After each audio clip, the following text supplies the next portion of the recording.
Okay, so let's get right into it. A huge shakeup is happening in the crypto world. And you know where it's coming from? Brazil. Yep, Latin America's biggest economy just dropped a massive new regulatory plan. And believe me, it's making waves and putting the entire industry on notice.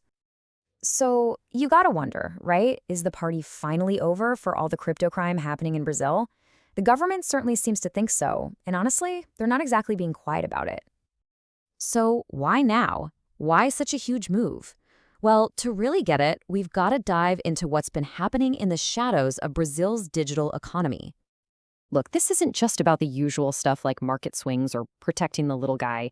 No, the real issue here, the big one, is that the Brazilian government, with Finance Minister Fernando Haddad at the helm, is going after organized crime. We're talking about syndicates using crypto to bankroll their entire operations. And you really have to pay attention to the words they're using. They're calling this a serious signal. And let me tell you, that's not just a warning shot across the bow. This is a complete 180. They're moving away from that vague, murky past and heading straight into an era of strict, no-nonsense enforcement. Okay, so how are they actually going to pull this off? Well, they've laid out this huge plan. You could almost call it a regulatory hammer, designed to smash this problem head on. And this isn't just some new law. We're talking a full-blown three-part overhaul. First, they're tightening up compliance. Second, they're reforming their big financial regulator. And third, and this is the wild part, they're creating a brand new police force just for crypto crime. All right, so first on the list is compliance. What does that really mean? It means platforms and even regular people are going to face way tougher know your customer and anti-money laundering rules.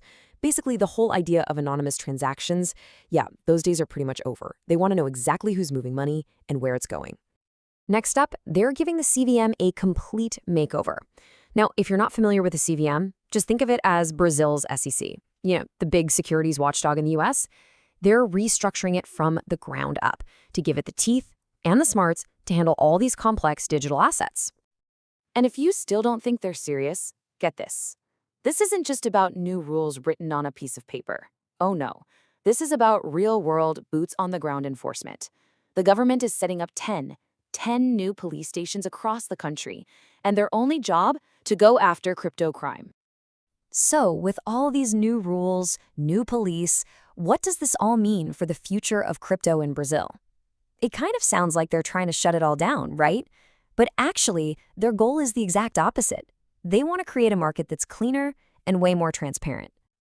And that brings up a really interesting question, doesn't it? How can a crackdown be the key to growth? I know it sounds a little backward, but the thinking behind it, well, that's key to understanding where crypto is headed, not just in Brazil, but, everywhere.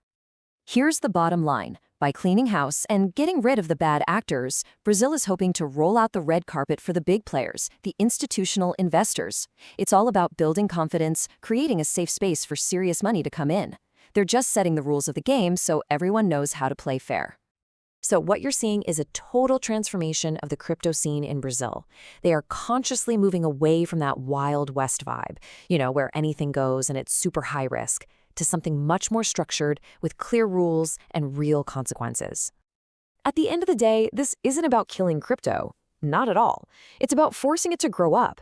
I mean, if these digital assets ever want to be truly mainstream, this kind of regulation is pretty much step one. And Brazil, they're laying that foundation right now, maybe even creating a blueprint for other countries to watch and learn from. So what's the key takeaway here? A whole new era is starting for crypto in Brazil. For sure, the market is going to be cleaner, more legitimate. But make no mistake, it's also going to be watched like a hawk. The wild days, they're officially over. And that really leaves us with one big final question to chew on. As governments like Brazil start stepping in with some heavy-handed regulation, are they crushing that freewheeling, decentralized spirit that crypto was built on?